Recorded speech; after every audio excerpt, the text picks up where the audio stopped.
ছিলেন। উনি মদিনায় থাকতেন না, উনি মরুপল্লীতে থাকতেন, বেদুইন ছিলেন আর ওখানে তিনি অর্গানিক ফলমূল শাকসবজি চাষ করতেন। রাসূল সাল্লাল্লাহু আলাইহি ওয়াসাল্লাম ওনার এই অর্গানিক ফলমূল আর শাকসবজি খুব পছন্দ করতেন, ফলে উনি প্রায় সেই মরুপল্লী থেকে রাসূল সাল্লাল্লাহু আলাইহি ওয়াসাল্লামের জন্য অর্গানিক ফ্রেশ ফ্রুট আর শাকসবজি মদিনায় নিয়ে আসতেন এবং এগুলো ফ্রিতে দিতেন রাসূল সাল্লাল্লাহু আলাইহি ওয়াসাল্লামকে অ্যাজ এ গিফট।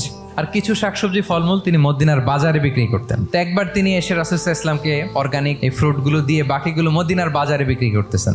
রাসূলুল্লাহ সাল্লাল্লাহু আলাইহি ওয়াসাল্লাম বাজার ভ্রমণে গেলেন, যে দেখে ওই তো জাহের। তো ওনাকে দেখেই রাসূল সাল্লাল্লাহু আলাইহি ওয়াসাল্লাম পিছন থেকে এরকম ঝাপটে ধরলেন। উনি তো আর দেখতে পারতেছেন না কে ধরলো। উনি বলে মান হাদা আরসিলনি, এই ছাড়ো ছাড়ো। যখন পিছনে ফিরে দেখে আল্লাহ রাসূল সাল্লাল্লাহু আলাইহি ওয়াসাল্লাম এখন আর ছাড়াছাড়ি করে না, এখন ওনার পিঠটা রাসূল সাল্লাল্লাহু আলাইহি ওয়াসাল্লামের বুক মোবারকের দিকে আরো লাগাই দিচ্ছে এইভাবে ফান করে বলতেছেন, এই একটা দাস আছে আমার কাছে, এই লোকটারে কে কিনবে, আমি বেচবো। জাহের রাদিয়াল্লাহু তাআলা আনহু বলেন, ইয়া রাসূলুল্লাহ, আমি কালো মানুষ, আমি সস্তা মানুষ, আমারে বেচলে বেশি দাম পাবেন না আপনি। রাসূল সাল্লাল্লাহু আলাইহি ওয়াসাল্লাম বললেন, হে জাহের, তুমি আল্লাহর কাছে সস্তা নও, তুমি